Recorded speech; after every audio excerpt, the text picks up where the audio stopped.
जय Hind defence lovers. आज की टॉप हेडलाइंस कुछ इस प्रकार है।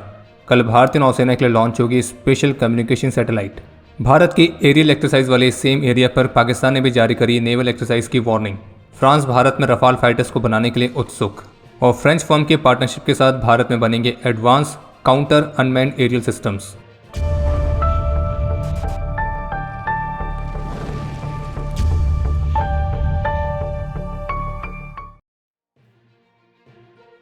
कल 2 नवंबर 2025 को भारतीय space agency ISRO LV-M3 launch vehicle से CMS-03 कम्युनिकेशन सैटेलाइट को लॉन्च करेगी।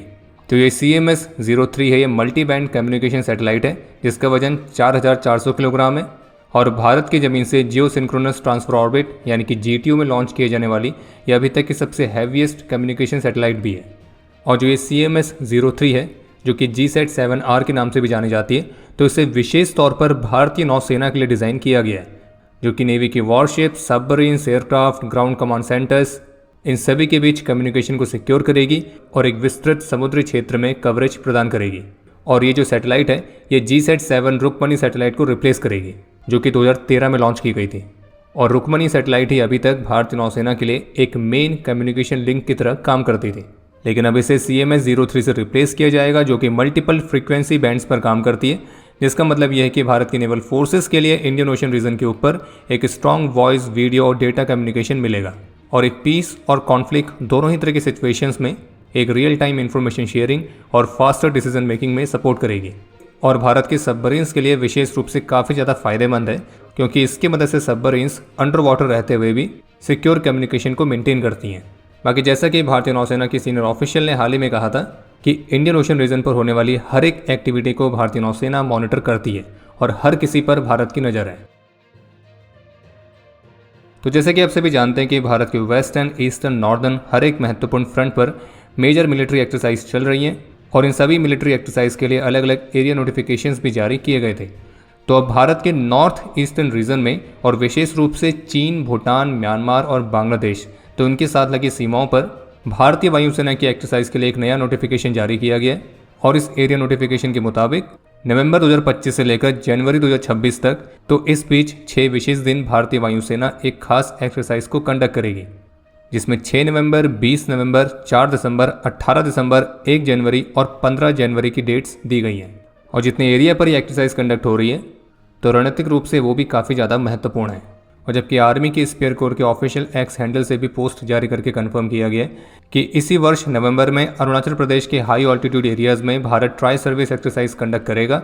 और इस एक्सरसाइज का नाम है पूर्वी प्रचंड प्रहार, जिसमें आर्मी, नेवी, एयरफोर्स, तो ये तीनों सर्विसेज अपनी फायर पावर को कैलिब्रेट करेंगी, अपने बीच के तालमेल को बढ़ाएंगी और ट्राई सर्विस मिशन रेडीनेस को डेमोस्ट्रेट करेगी।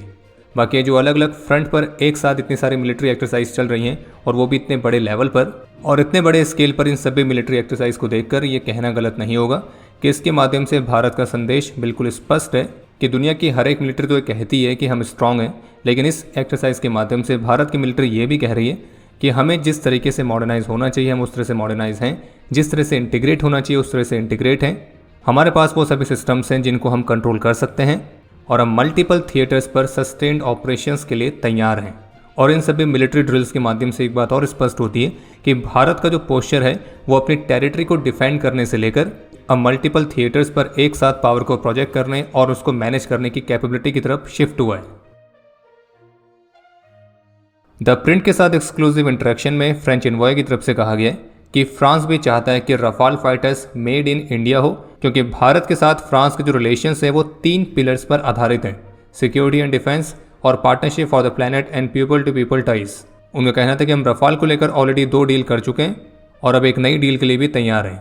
और उनका ये भी कहना था कि इन सेक्टर्स में अन्य स्टेक होल्डर्स के साथ अगर हमारे अप्रोच की बात की जाए तो फ्रांस की इंडस्ट्री पूरी तरह से मेकिंग इन इंडिया वाले मूड में है, क्योंकि हमें पता है कि ये भारतीय पक्ष के लिए बेहद महत्वपूर्ण है। और उनका ये कहना था कि जितने उत्सुक को रफाल को बेचने के लिए हैं उतने ही रफाल को भारत में बनाने के लिए भी हैं। बाकी जैसा कि आप सभी जानते ही हैं कि फ्रांस के साथ ऑलरेडी 114 नए रफाल फाइटर्स वाले प्रस्ताव पर बात चल रही है और रक्षा मंत्रालय का स्पष्ट रूप से कहना है कि वे चाहते हैं कि 114 रफाल में से अधिकतर फाइटर्स भारत में ही बने और वो भी कम से कम 50 से 60% तक के स्वदेशी कंटेंट के साथ। और फ्रेंच एनवॉय का ये भी कहना है कि मेक इन इंडिया इनिशिएटिव के तहत ही फ्रांस जैतापुर न्यूक्लियर डील पर भी नज़र रख रहा है और इस परियोजना पर भी विचार किया जा रहा है। बाकी आगे बढ़ने से पहले आपको सूचित कर दें कि अक्टूबर महीने की भी front line e magazine publish हो चुकी है, जो कि हमारी ऑफिशियल वेबसाइट और हमारी ऑफिशियल मोबाइल एप्लीकेशन दोनों ही जगह पर उपलब्ध है। और अगर आप इसे मोबाइल एप्लीकेशन के थ्रू बाय करते हैं तो वहाँ पे ये आपको स्पेशल डिस्काउंट के साथ मिलती है। और वहीं अगर आपके पास डिफेंस स्क्वाड की सुपर ऐप का प्रीमियम सब्सक्रिप्शन है तो आपको ये ई मैगजीन अलग से बाय करने की ज़रूरत नहीं है, वो आपको आपकी मेंबरशिप के साथ लाइफ टाइम फ्री मिलता है। और अगर आपने डिफेंस स्क्वाड की सुपर ऐप अभी तक डाउनलोड नहीं करी है तो आज ये डाउनलोड करें, लिंक डिस्क्रिप्शन में दिया गया है या ये गूगल प्ले स्टोर पर भी उपलब्ध है।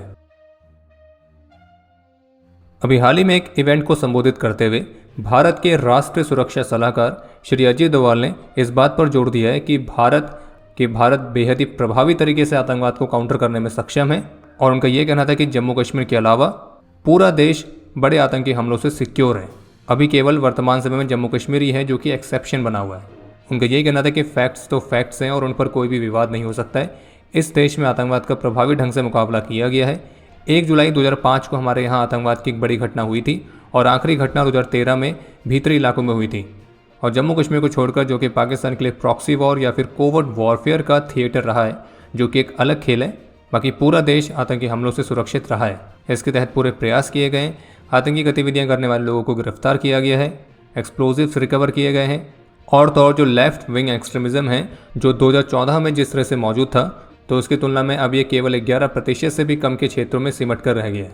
बाकी इसके अलावा एक और इंटरेस्टिंग अपडेट है कि भारत की ट्राई सर्विस मिलिट्री ड्रिल्स के बीच पाकिस्तान ने 2 से 5 नवंबर के लिए नेवल नेविगेशन एरिया वार्निंग्स को जारी किया है, और वो भी उसी सेम एरिया पर जहाँ पे भारत की ट्राई सर्विस मिलिट्री ड्रिल्स के लिए एयर स्पेस को रिजर्व करके रखा गया है। कहने का मतलब यह है कि संभावित रूप से पाकिस्तान जिस जगह पर अपने नेवल ड्रिल्स को कंडक्ट कर रहा है, तो लगभग उसी के एयर स्पेस पर भारत की एरियल एक्सरसाइज चल रही है।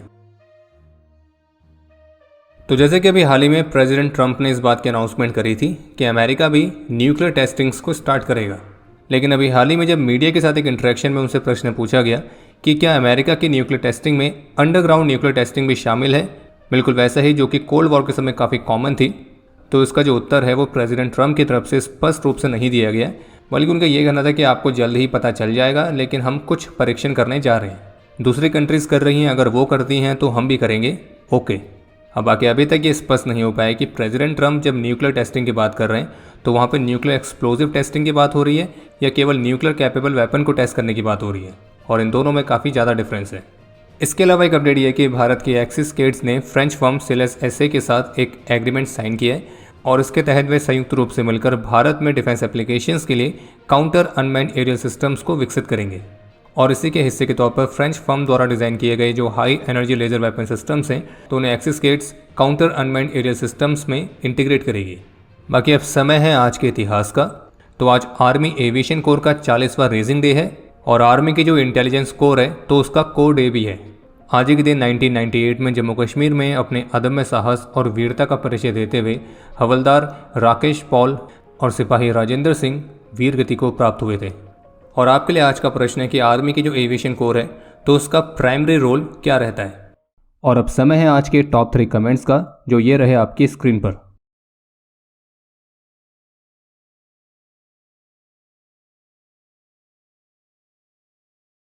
उम्मीद है आपको आज का एपिसोड पसंद आया होगा। पसंद आया तो वीडियो को लाइक करना ना भूलें।